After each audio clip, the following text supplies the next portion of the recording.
Ya, perkenalkan nama saya, panggilannya Pak Cekemon. Mon. Langsung saja. Dari rakyat biasa aja Pak, rakyat jelata. Saya ingin bertanya, Bapak sering menyebutkan bahwa IKN akan dilanjutkan, akan dibatalkan atau itu menurut saya abu-abu Pak. Karena Bapak bilang nanti tunggu masalah dasarnya selesai dulu. Nah, Pak, di Lampung ini ada contoh konkret Pak, kota baru di sana 15 menit dari sini mangkrak. Buktinya proyeknya mangkrak, masalah dasarnya nggak selesai-selesai sampai hari ini. Nah, jadi menurut saya Bapak ini hanya cari aman saja, mengatakan IKN akan dilanjutkan tapi nanti. Kalau menurut saya tegas saja Pak, mau lanjut-lanjut, enggak. Alasannya bahwa udah diundang-undangkan, harus dilanjutkan, tapi kapan? Masalahnya kita nanti pasti ada masalah lagi. Masalah dasar di Indonesia pasti selalu ada. Jadi IKN itu kira-kira bakal dilanjutkan atau tidak Pak? Nah, yang kedua Pak, kita tahu semua paslon ingin menang satu putaran. Tapi apabila Pak Anies nanti gagal lanjut ke putaran kedua atau kalah langsung di putaran pertama, kira-kira bakal mendukung ke 02, 03 atau malah oposisi saja? Kira-kira aja Pak, pendapat pribadi. Kalau partai kita nggak tahu ya. Ya itu saja, terima kasih.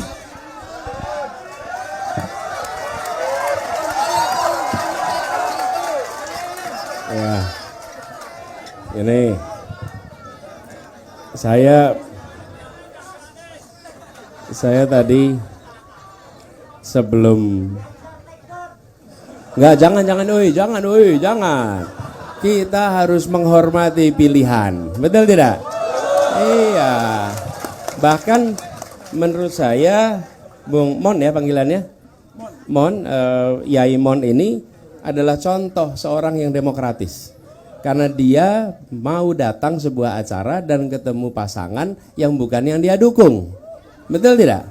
Nah, dan kita semua harus demokratis juga, menghormati. Inilah indahnya Indonesia, jangan dirusak, ya. Ya, nah, saya mau sampaikan begini. Jadi, kenapa IKN itu sudah sebagai sebuah proyek sudah ditetapkan oleh undang-undang, oke? Undang-undang. Nah, saya melihat pertanyaan paling mendasar, siapa yang akan menggunakan IKN itu?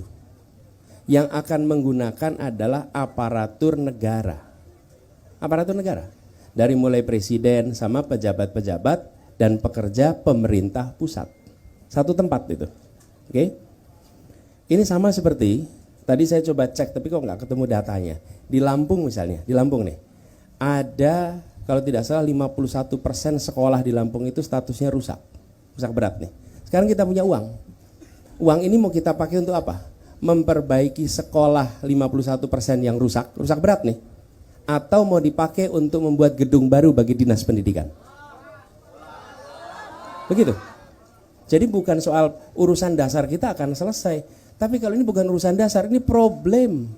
Problemnya apa? Sekolah rusak tidak ada anggarannya.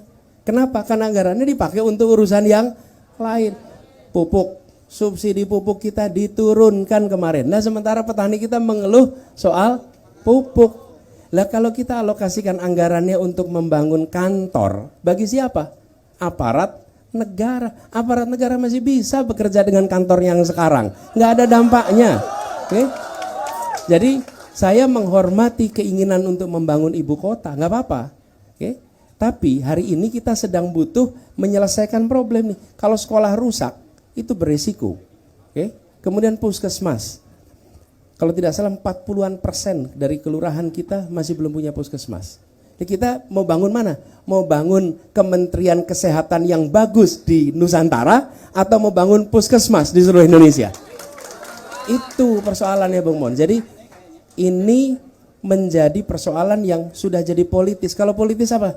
Pokoknya kalau saya mendukung si A, maka programnya saya harus dukung. Menurut saya harus objektif. Harus objektif. Objektif artinya apa? Kita menyatakan baik dan tidak berdasarkan penilaian objektif, bukan berdasarkan afiliasi politik. Jadi inilah sebabnya kenapa kita mendorong objektivitas, gitu ya.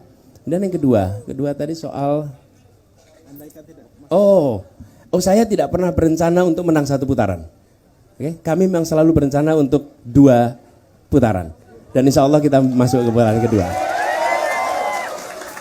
Jadi memang betul kami nggak pernah. Saya coba cek. Saya selalu mengatakan bahwa yang penting masuk putaran kedua.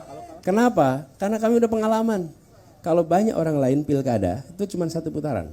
Hanya Jakarta yang pilkadanya 2 putaran. Jadi kalau saya ditanya, saya mindsetnya memang mindset 2 putaran, nggak pernah 1 putaran. Dari dulu. Dan lebih baik nih saya mau tanya nih, surveinya selalu nomor berapa kita? Saya nomor 3. Saya tanya, nih di ruangan ini yang pernah disurvei, acungkan tangan, pernah disurvei? Nggak pernah. Anda 1. Lumayan lah. Kapan waktu itu? Agustus. Sekali 1 orang di sini yang pernah disurvei. Alhamdulillah untung ada yang disurvei 1 orang nih. Kami selalu disurvei nomor 3. Dulu di Jakarta juga begitu. Terus menerus disurvei nomor 3. Pas pilkada nomor 2 dulu. Yang penting nomor 2 dulu. Habis itu baru 1. Gitulah kira-kira. Insya Allah menang. Oke. Terima kasih. Kita beri tepuk tangan untuk Yai Mon ini. Makasih.